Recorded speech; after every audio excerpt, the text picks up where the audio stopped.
Bueno, bienvenidos una vez más al podcast de la universidad que no conocías. Hoy tenemos otro episodio muy especial.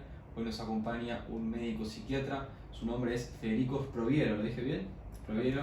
Sí, sí. Así que bueno, hoy nos va a estar acompañando un poco hablando más sobre temas más actuales que no solemos hablar, con otro enfoque distinto. Así que va a ser una charla muy interesante y bueno, quédate hasta el final. Fede, gracias por haber venido. Te agradezco realmente tu tiempo. Sé que los médicos trabajan mucho. Así que realmente un placer que te hayas acercado acá y tenés un montón de cosas interesantes para contarnos que nos estuviste spoileando antes.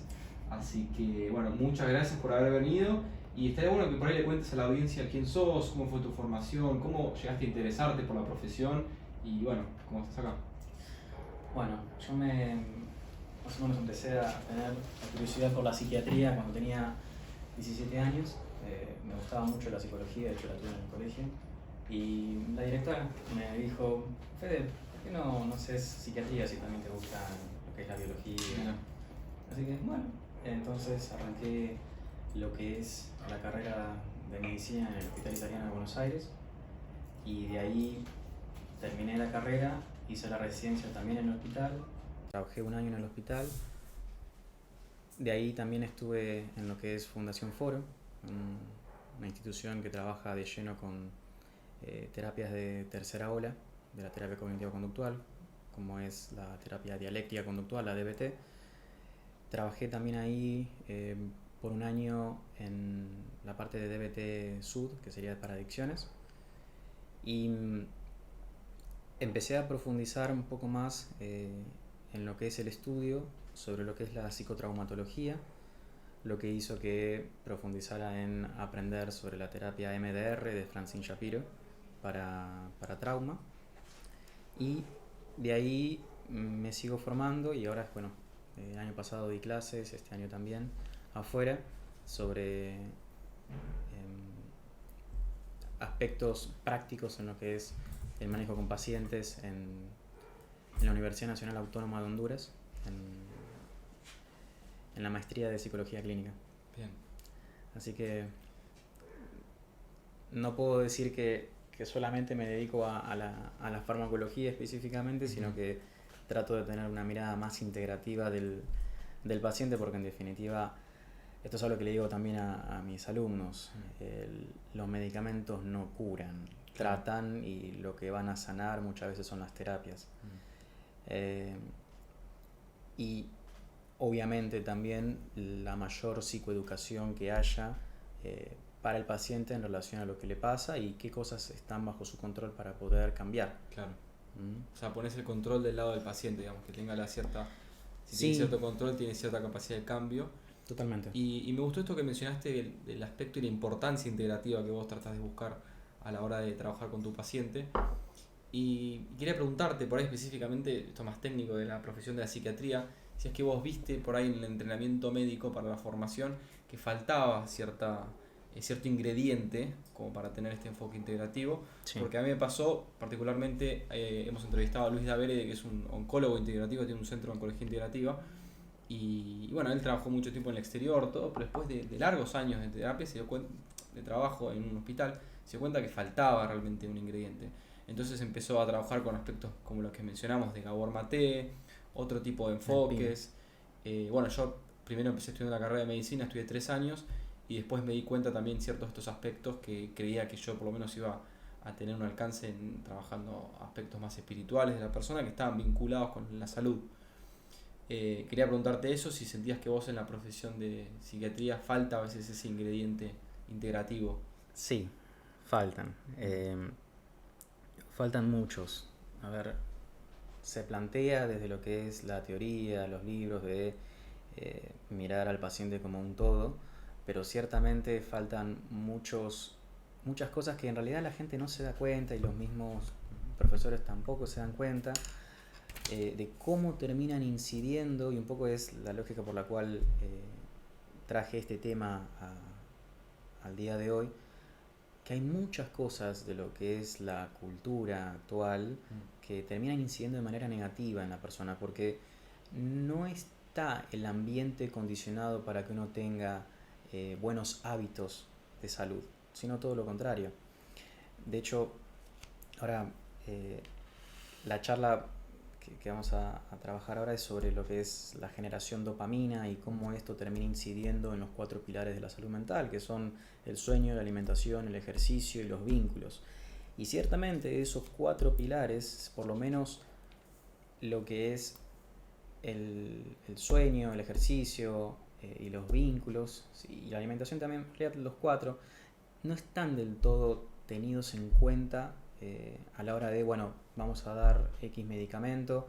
Se sabe a rasgos generales de que es bueno para la salud hacer ejercicio, es bueno juntarse con gente, hay que tener una alimentación sana, pero no se va al hueso de entender las razones del por qué. Y cuando uno entiende las razones de por qué hay que darle importancia a esto, es que la persona va a encontrar argumentos suficientes como para decir, che, voy a elegir no tomar Coca-Cola hoy y voy a preferir tomar agua. Claro. ¿Por qué? Porque cuando uno empieza a ver todas las consecuencias negativas que van teniendo las diferentes actividades que uno va haciendo a lo largo del día, pero que son parte de la normalidad, como diría Gabor Bobamete en su último libro, el mito de la normalidad, cuando uno va creciendo se va dando cuenta de que cometió un montonazo de elecciones desafortunadas que inciden de manera negativa en la salud. Y perdón que te interrumpa, te quería hacer una pregunta, esto que mencionaste muy importante, esto de que empezamos a aceptar cosas ya como normales, ¿no? Puede ser el exceso de peso, digamos. Sí. Y justo antes de que comencemos la conversación, yo estaba hablando con Pilar, de que había escuchado, no voy a decir el nombre de algunas personas en mi universidad, que afirmaban haber o sea, tomado clonazepam antes de ir a rendir un examen, digamos, para bajar la ansiedad. Y ya llegamos a un punto que esas personas lo normalizaban esto, y yo le contaba los efectos que puede tener un clonazepam después de los 15 días de uso, y llegamos a un punto que ya se normaliza tomar un clonazepam para salir de fiesta o para rendir un examen en la universidad. Eso también es algo que ataca de lleno la doctora Anna Lembke en La generación dopamina, es una médica psiquiatra de la Universidad de Stanford. De hecho, yo tengo un vínculo muy particular con el clonazepam. A mis pacientes suelo no darles clonazepam y de hecho prefiero que utilicen estrategias de tolerancia al malestar, de regulación emocional, para poder enfrentar ese malestar que tienen y para que en definitiva tengan más agencia, porque si no, cuando un médico le da la pastillita milagrosa a una persona, lo que le está enseñando no es a que él sea el agente de su propia vida, sino a que aprenda que puede solucionar las cosas solo con una pastilla, que la soluciona de manera parcial, a corto plazo, no a largo plazo. Entonces, con todo lo que ello implica, de hecho en el Instagram tengo un video que de lleno ataco a las consecuencias negativas del clone. Y eso responde también a que con el correr de estos últimos años, con el advenimiento de la globalización, la tecnología, la generación dopamina es una sociedad en la cual es obsesiva y compulsiva por el placer y busca a toda costa, como dice Lemke, alejarse del malestar y acercarse al placer. Huir del dolor y buscar el placer, claro. Totalmente.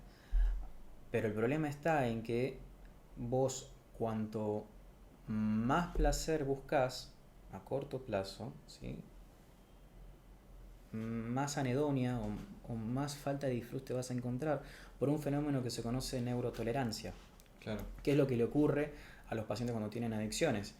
Ahora, los chicos, cuando están todo el tiempo enchufados al celular, no encuentran en satisfacción alguna en tener una conversación con otra persona. Claro. Les aburre. Hablemos en familia. Ay, qué bodrio, no tengo ganas de Claro, hablar. estoy cansado, prendo Netflix y me parece más divertido. Y se ponen en modo zombies. Pero están enganchados a 220 y están constantemente necesitando ese supraestímulo, les diría Marian Rojas Estapé, para poder vivir en un mundo en el cual la gente, en vez de buscarle el significado a la vida, está ocupada buscando sensaciones. Y ese es un gran problema que lo veo mucho, sobre todo en la generación Z.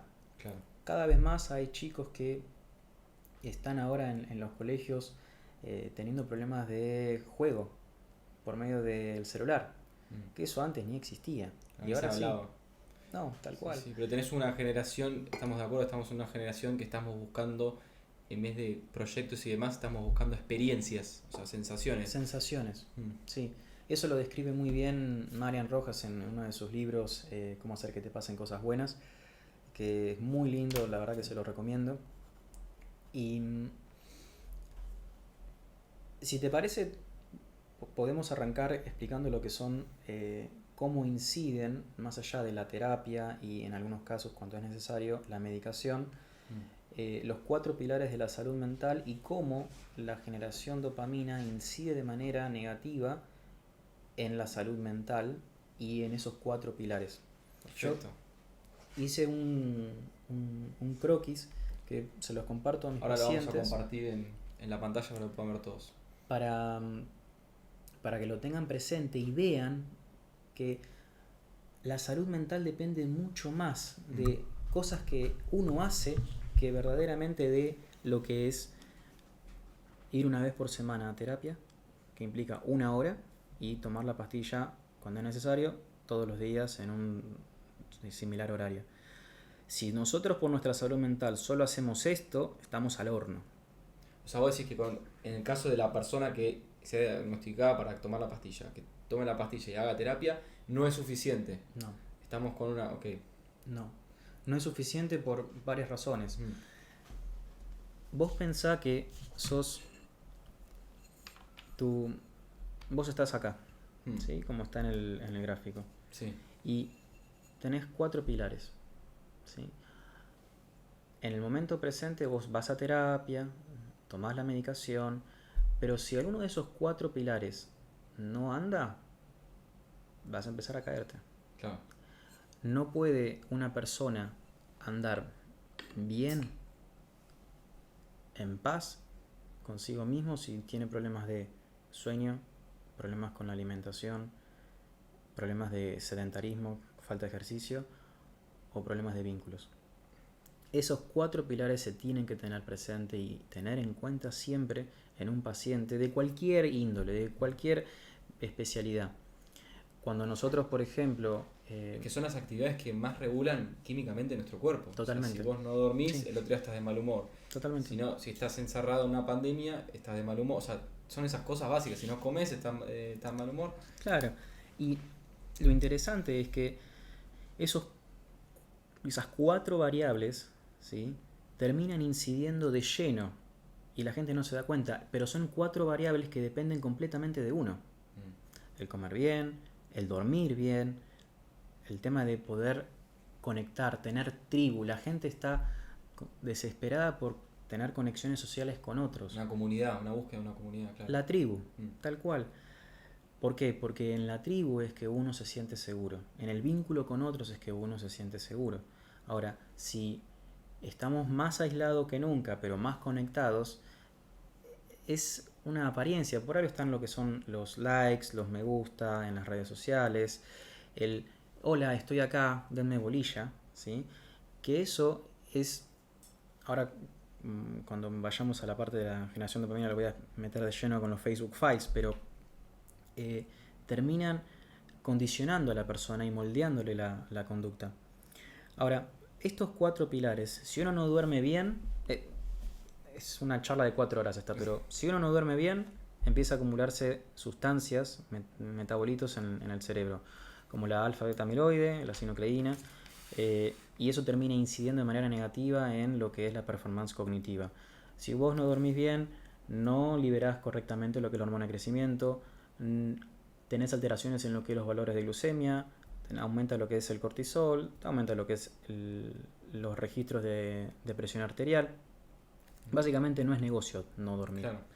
Pero ¿qué ocurre? La gente está teniendo malas pautas higiénicas del sueño con el celular, la gente no usa lo que es el filtro de luz azul. Yo a todos mis pacientes les digo, usa el filtro de luz azul tanto en el celular como en la pantalla después de las 5 de la tarde, porque si uno tiene, por ejemplo, TDA, hay algo que se conoce el fase de inicio del sueño retrasada, que las personas cuando tienen TDA se les libera la melatonina 2 horas después que el resto de los mortales. Entonces lo que termina ocurriendo es que me voy a dormir.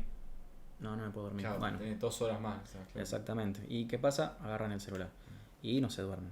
Pero se duermen por cansancio. Perdón, te interrumpo porque antes mencionaste algo de que nosotros convivimos en un sistema que no está diseñado para que estos 4 sistemas convivan bien, digamos, o sea, estos Sí. 4 pilares, perdón. Digamos, ¿qué acciones tiene la gente común que ya se normalizaron, que digamos, o sea, destrozan todos estos pilares, digamos? Bueno, hay un montonazo. Mm. Desde lo que es, por ejemplo, el tipo de alimentación que uno tiene. Ujú. Los alimentos ultraprocesados afectan de lleno a lo que es la microbiota intestinal. Uno cuando habla de alimentos ultraprocesados son alimentos que son ricos en sal, azúcar, grasa, edulcorantes, colorantes, glutamato monosódico. Sal, azúcar, edulcorantes o glutamato monosódico.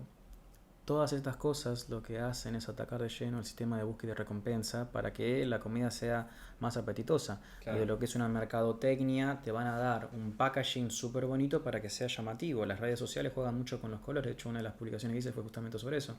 Si vos pones en blanco y negro el Bueno, celular, lo tengo en blanco y negro hace 2 años ya casi. no te va a llamar tanto la atención. Pero entonces lo que ocurre es que todas las industrias, las big industrias, Big Soda, Big Pharma, Big Food, todas lo que terminan haciendo es jugar con tu sistema de búsqueda y recompensa. Claro. Y no queda solo ahí, sino también en lo que son las compras, el 2x1, el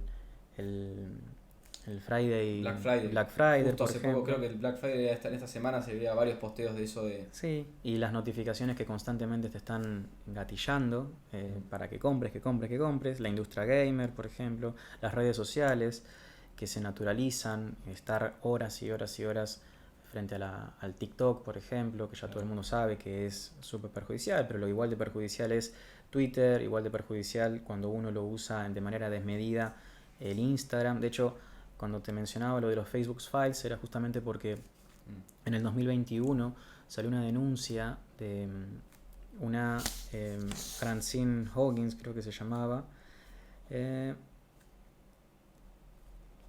Sí, Frances Hogan, en el cual denunció a Facebook de que ellos sabían de que Instagram incidía de manera negativa en lo que es la salud mental, Sí, a partir me de un acuerdo. concepto que se llama comparación social, pero no hicieron No nada. hicieron nada, recuerdo. Y después del 2021, uno los invito a que busquen en internet, que van a ver que solamente están las noticias de septiembre del 2021 y después no hay mucho al respecto, por no decir nada.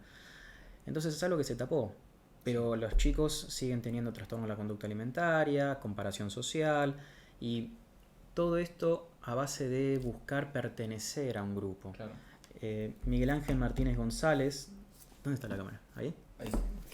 Miguel Ángel Martínez González, y les recomiendo muy lindo este libro para que lo tengan presente, plantea justamente de que estamos en una generación en donde los chicos son los que están más condicionados y en el afán de pertenecer al grupo terminan siendo fotocopias, clones, que buscan todos parecerse, todos tener de manera Fáciles de similar. manipular también, o sea, no tiene una estructura armada sólida.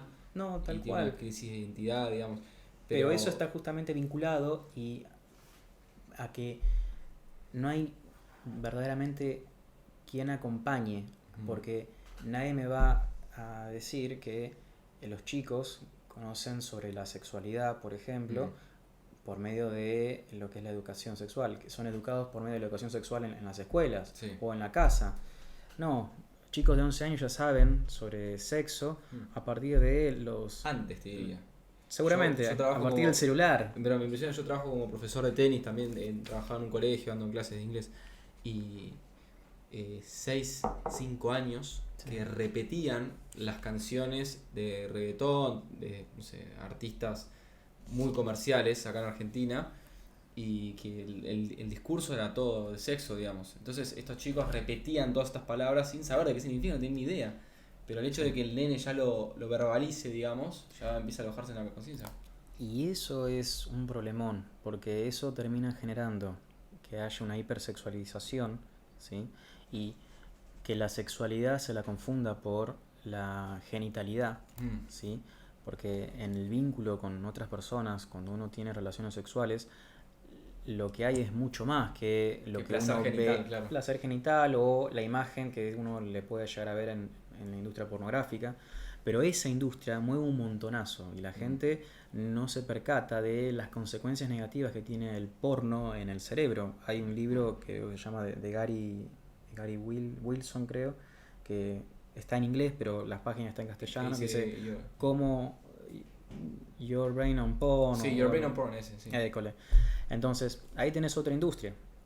Después tenés la industria de lo que son las redes sociales, las drogas y también lo que es, por ejemplo, los reality shows.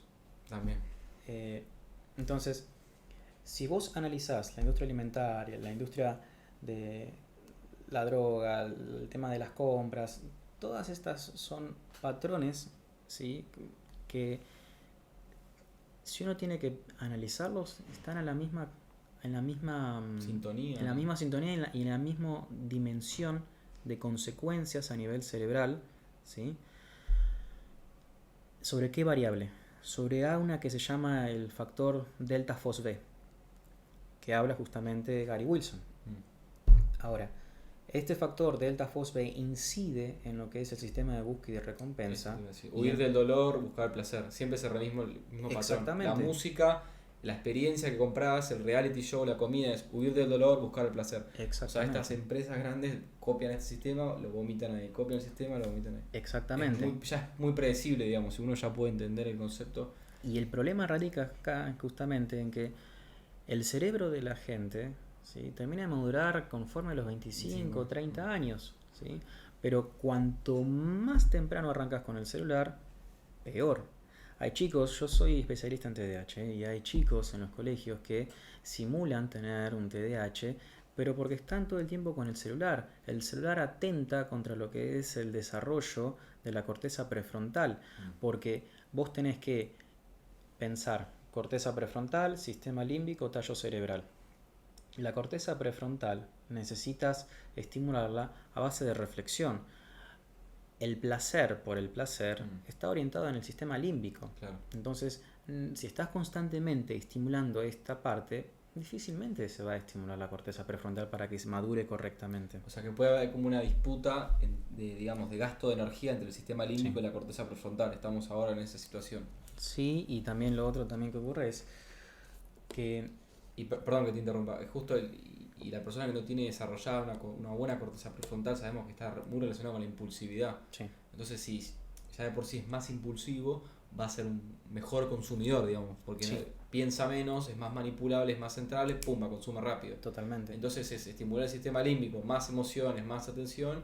Bueno, eso está muy estudiado en el marketing, ¿no? Pero el punto está justamente en que quienes más terminan de verse afectados por este metralleta de supraestímulos, ¿sí?, son los adolescentes, los chicos, y ahí también personas cuando tienen TDA. Por eso es que las personas con TDA tienen mucho más riesgo de caer en conductas adictivas, no necesariamente en adicciones de sustancias, porque todas estas cosas, ¿sí?, terminan incidiendo en que la persona se active su sistema de búsqueda y recompensa. Ahora, el gran problema que hay es que todo esto no te lo dicen en una consulta.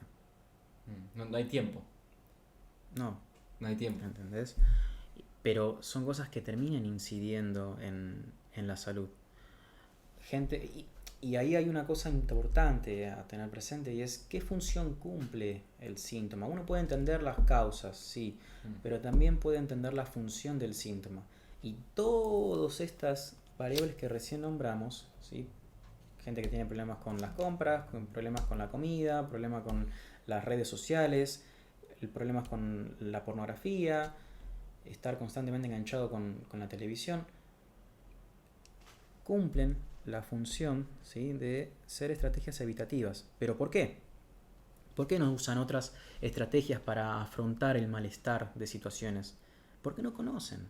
Claro. Porque la gente, esto es un poco lo que le hablaba recién respecto al experimento de la still face. No saben que tienen las herramientas cerca, digamos. Es que no saben. Las conocen, no saben dónde están guardadas, digamos. No saben dónde están guardadas, pero tampoco nadie se las enseñó. Claro. Porque, a ver, lo que se les enseña es a tapar el malestar por medio del placer. Pasa que en un momento no vas a poder tapar más, y vas a irregular. El vaso de agua, digamos. Y el problema es que las redes sociales, por ejemplo, terminan incidiendo de manera negativa en los vínculos, en la capacidad de mentalización de una persona respecto a las otras, porque si una mamá está con el celular y no le está, mamá, mírame a los ojos, y no está mirando a su hijo, no tiene ese mirroring, no puede tener esa conexión social. Si no conecta emocionalmente, hay una parte del cerebro, y ahí está la teoría polivagal de Stephen Porges, que se llama conexión social. Las personas se sienten seguras, ¿sí? Junto a otras cuando pueden ser mentalizadas, pueden registrar que son tenidas en cuenta. Cuando vos das más allá de lo que es el mensaje, señales paralingüísticas.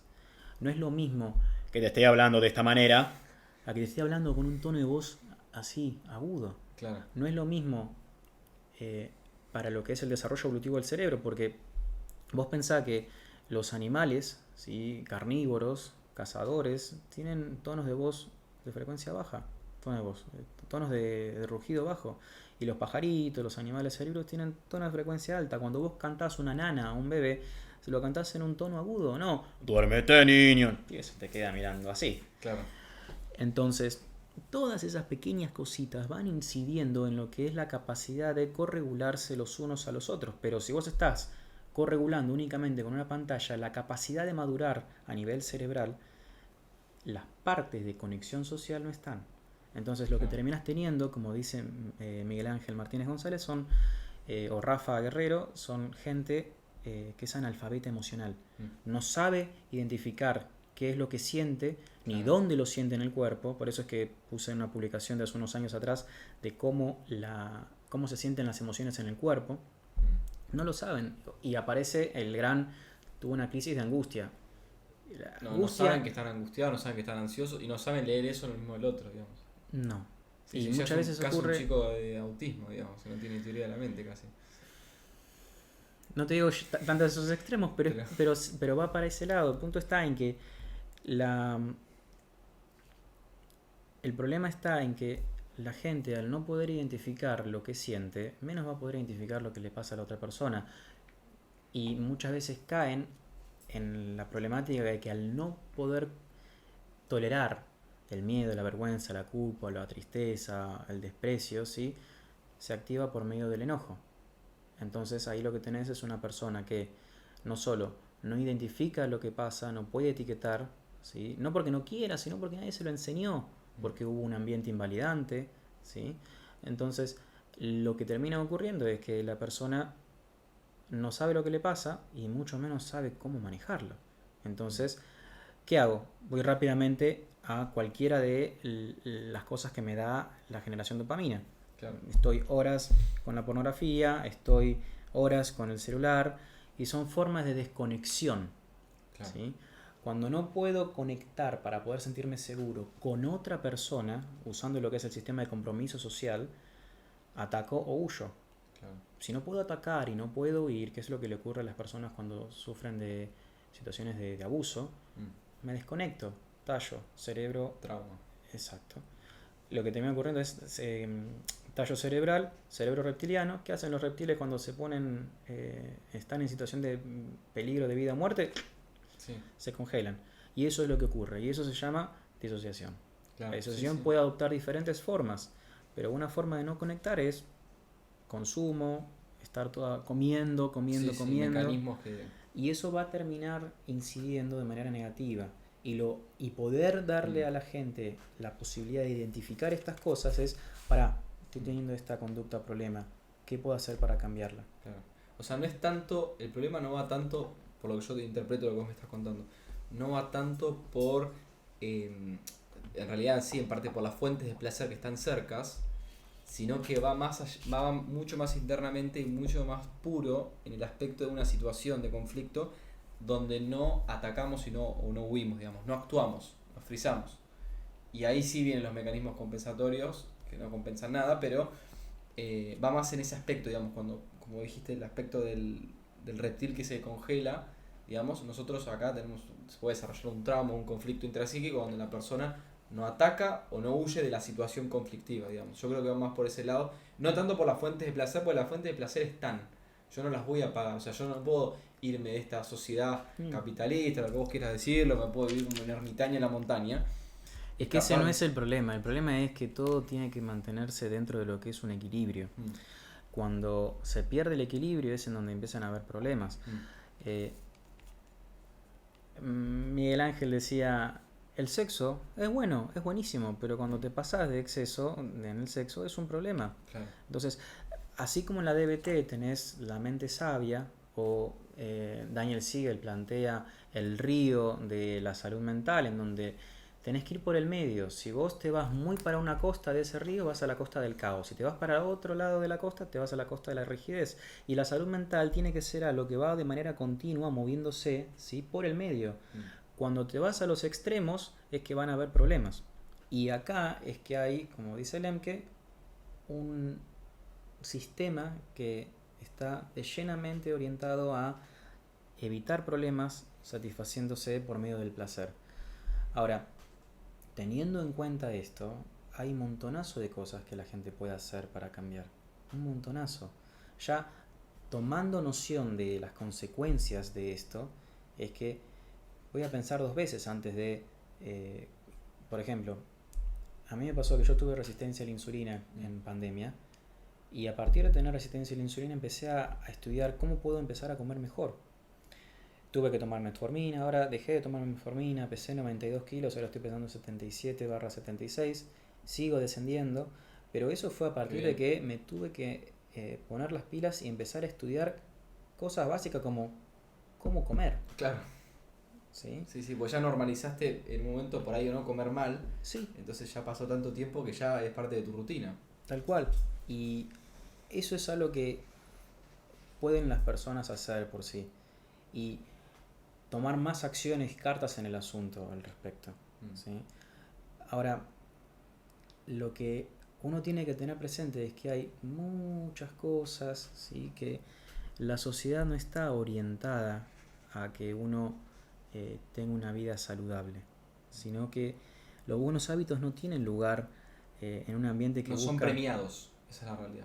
No, y no buscan que tengas buenos hábitos porque están orientados más a que seas un consumista. Sí, obvio. O sea, hay una frase que decía Miguel Ángel en su libro que era: volverlos adictos desde tempranos y serán tus eternos clientes. Claro. Y un poco es así porque las aplicaciones, las redes sociales, buscan satisfacer, ¿sí?, necesidades básicas que tiene la persona. Tal cual. El Tinder, el Happen, el Grindr, buscan la conexión con otros, pero no la terminan de brindar del todo. La necesidad de poder conectar con otros desde lo que es el Instagram, el ser reconocido, lo mismo que incluso también con el tema de la alimentación. Hay una sobrealimentación por demás en la sociedad. Y nadie se preocupa por decir, che, hay que empezar a comer comida de mejor calidad. Si vos te das cuenta, yo el otro día le estaba contando a una colega mía que a partir de tener más argumentos es que puedo tomar decisiones más sabias y decir, mira, a ver, si un paquete de Oreo, no sé cuánto estará ahora, 400, 500 pesos, Sí. un paquete, me sale eso y en realidad lo que estoy consumiendo son un montonazo de grasas, calorías, hay que darle bolilla a lo que es el índice glucémico más que a las calorías, y puedo comprarme una palta Sí.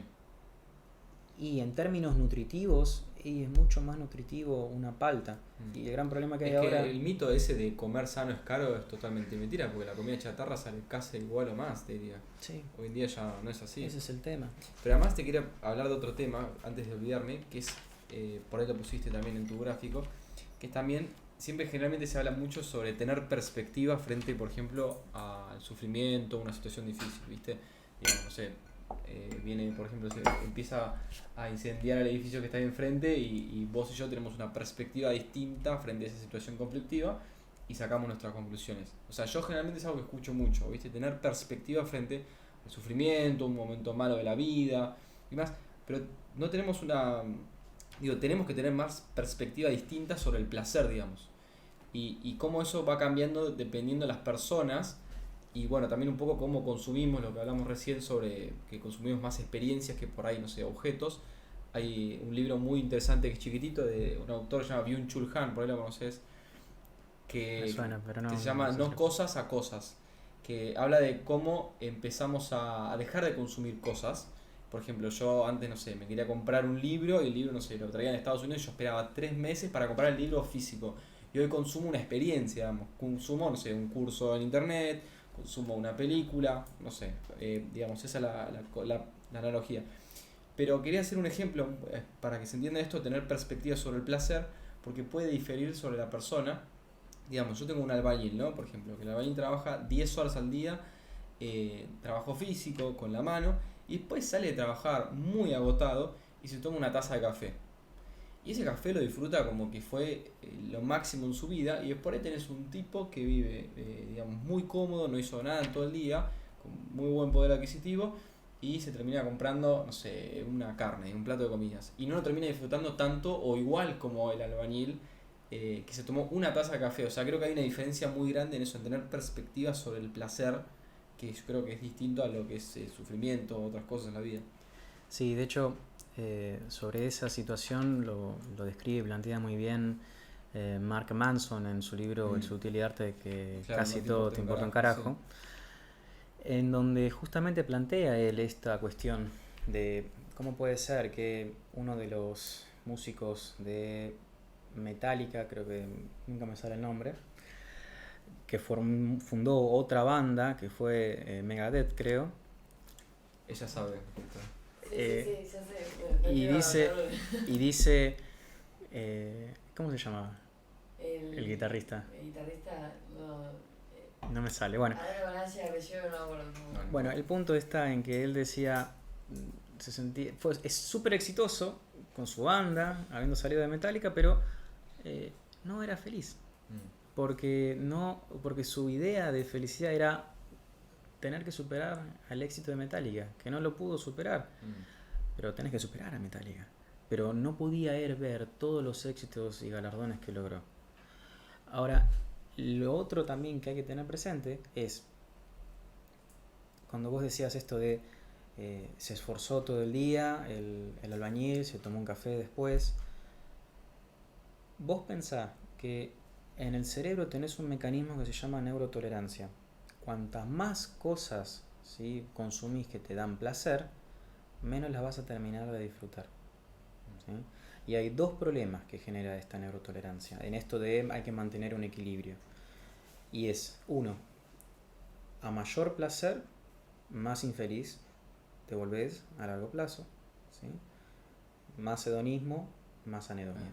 Y lo otro es que sos más susceptible, ¿sí?, a que pequeñas situaciones te generen malestar. Por eso es que los chicos son súper inquietos en términos de que están constantemente buscando placer y se aburren fácil cuando no tienen ese supraestímulo que les dan los celulares, los chicos, adolescentes, adultos, y por otro lado tienen una baja tolerancia al malestar. Claro. O sea que la menor tolerancia al placer está estrechamente vinculada con la menor tolerancia a la frustración. Sí. O sea, están íntimamente, una afecta a la otra, digamos, inevitablemente. Sí, fíjate, acá tenés un trampolín, como está en el gráfico. Lemke planteaba, si vos le das a una persona mucho placer con chocolate, redes sociales, juego, porno, shopping, sí, viva la pepa, buenísimo, genial. Acá tenés el dolor, acá tenés el placer digo, y acá tenés el dolor. Pero va a llegar un punto en el que esto no va a ser suficiente y vas a tener que necesitar más placer para sentirlo. Pero va a llegar un punto en el que no va a ser suficiente y los gremlins, como decía ella, van a dominar. Entonces vas a sentirte frustrado. Y lo que hay que tener es un equilibrio entre lo que es el placer y el dolor, ¿sí? Pero eso no está en esta sociedad. Entonces, si uno mantiene un equilibrio, ya sea desacelerando lo que es el pedal del placer, ¿sí?, claro, o adoptando conductas que tenés que vos tener un esfuerzo, como por ejemplo, tengo un paciente que él hace del método Wim Hof, ¿sí? Él tuvo una gran gran problemática con lo que es el consumo de cocaína, y él se dio cuenta que haciendo el Wim Hof, ¿sí?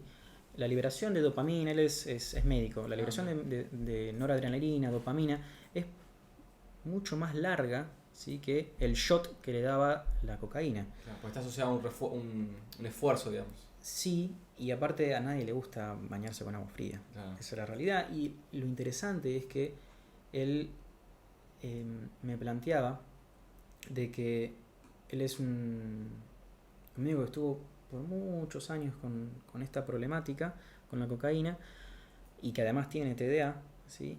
Y que tomar estas conductas de mantener un equilibrio entre lo que es el placer, ¿sí? Y el dolor, ¿sí? Lo ayuda, ¿sí? O sea, no es que uno tiene que basar su vida en vivir la vida y ya está. No, porque entonces ahí lo que vas a hacer es vivir una vida en búsqueda de placeres en vez de un verdadero significado, porque las cosas que valen cuestan. Si uno se detiene de lleno a meramente vivir del placer, el placer, no vas a poder conseguir dicha de, che, me costó mucho llegar a ser médico. Claro. Y no vas a poder disfrutar de la dicha verdadera, del vivir, del haber logrado algo que a vos te costó mucho. Claro. O sea que cierto, el valor que le damos como sociedad está asociado un poco al sufrimiento o a la dificultad, digamos, de lograrlo. Claro, es lo que le da en algún punto el sentido. Claro. Porque vos vas a disfrutar, ¿sí? No de llegar a la cima, sino de darte vuelta y darte cuenta de todo lo que te costó para llegar a donde estabas. Y eso es lo que le da significado. Claro. El proceso de andar, de llegar hasta ahí. Pasa que eso se está perdiendo. Claro. Porque Sí, toda la gente quiere las cosas. Vivimos en una cultura, dice un psicólogo español, del yo-yo y el ya-ya. Y no todo es yo-yo y ya-ya. Entonces eso es lo que uno tiene que empezar a psicoeducar a la gente sobre eso, como de las 4 pilares, la generación de dopamina, para que tengan mayor control ellos, porque en definitiva ahora lo que está ocurriendo es que la gente no se percata, pero no es 100% autónoma de sus conductas. Desde estar constantemente recibiendo un bzz, bzz de notificaciones, eso termina incidiendo en que vos y yo, por ejemplo, estemos de pleno en lo que es esta conversación. Claro. Imagínate una persona que está, los chicos por ejemplo, que están constantemente distrayéndose mirando la pantalla y no pueden tener una conversación. Es muy complicado, sí. Están educados. Y quería hablar justo y interrumpir con esto, que hablando de cosas de que se están perdiendo, recién dijiste que esto se está perdiendo, esto de mirar para atrás y digamos, ver todo lo que uno tuvo que sufrir para llegar a tal lugar. Y a mí generalmente hablo de esto mucho en los podcasts que hacemos, que son las estructuras de la comunidad que generalmente estábamos acostumbrados a que nos ordenaran, nos estructuraran y como que nos bajaran a tierra, en criollo, ¿no? Que en mi opinión puede ser la iglesia, por ejemplo, una religión, el servicio militar, digamos, el matrimonio. Son estructuras de la sociedad que hacen que te estabilicen en cierta manera, que cada vez, por lo menos yo veo que cada vez hay menos de eso. Y vos hablaste, bueno, de todos estos sistemas para regular a la persona, que uno fue regular el péndulo del equilibrio del placer y la tolerancia, y yo agregaría por ahí como el segundo esto, ¿no? Estas estructuras de la sociedad que nos permiten bajar a tierra, que son propias de la falta de tribu que mencionabas vos, de la falta de comunidad que estamos buscando. Esa es la cuarta variable, los vínculos. Claro. Las personas no... La persona que está sola se va a morir. ¿Sí? ¿Por qué? Porque somos seres sociables. Necesitamos los unos de los otros, y de la cuna a la tumba, como decía Bowlby, Eso te iba a decir, de Bowlby, claro. necesitamos de los otros para poder corregular, para poder sentirnos seguros, y eso es algo que se está perdiendo. Si lo que me da seguridad a mí es el contacto con otro, ¿sí? Ahora el contacto lo estoy teniendo por medio de una pantalla con un mensaje, ¿sí? Que no es en vivo y en directo, sino que es un mensaje asincrónico que termina generando, no me contestó, me clavó el visto, estará haciendo algo, y que genera ansiedad. Entonces eso, lejos de ayudar, termina haciendo que la gente esté más ansiosa y más sintiéndose insegura. Pero son todas cosas chiquititas que al en la sumatoria van generando problemas. Cuando vos los 4 pilares los tenés todos alterados, terminás como resultante teniendo más inflamación sistémica. Esa inflamación sistémica genera lo que es neuroinflamación, baja de lo que es el factor neurotrófico derivado del cerebro, que eso termina generando que haya mayor neurodegeneración, mayor queja cognitiva, mayor riesgo de tener cuadros psiquiátricos, y estos cuadros psiquiátricos sean más graves de tratar. No es lo mismo tratar a una persona que tiene depresión y ya está, que tiene depresión, es diabética, tiene que tomar corticoides, entonces la respuesta que uno tiene con el medicamento es mucho menor. Y lo otro es que, ahora no lo trabajamos, pero chequear en lo que es el tema alimentario es importante, porque vos terminás incidiendo de manera negativa, si comes mal, mucho ultraprocesado, en lo que es la microbiota intestinal. Y ahora, en estos últimos años, se está viendo de la incidencia que tiene la microbiota intestinal en el eje microbiota intestino-cerebro, y cómo eso puede llegar a incidir en que la persona esté desarrollando una neuroinflamación. Si uno se fija, todos los cuadros en salud mental tienen lo que son episodios de neuroinflamación.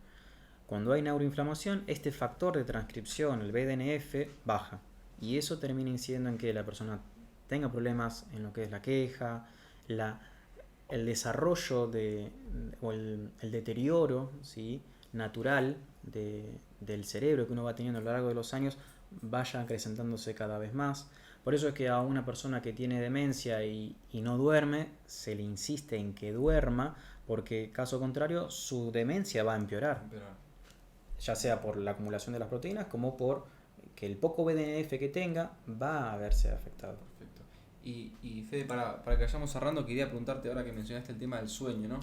Que yo creo que todos estamos de acuerdo que hay que comer sano y más, pero con el tema del sueño particularmente a mí me pasa que escucho versiones distintas, ¿no? ¿Viste? Hay gente que dice no hay que dormir 6 horas, hay gente que dice hay que dormir 8 horas, después también ahora se habla de que hay que comer por ahí 2 horas antes de ir a dormir, digamos, vos mencionaste el tema de la luz azul. En tu práctica cotidiana, digamos, ¿qué cosas puedes ver que sí mejoran el sueño, qué cosas que no, y qué recomendaciones darías? Bien, ¿qué mejora el sueño?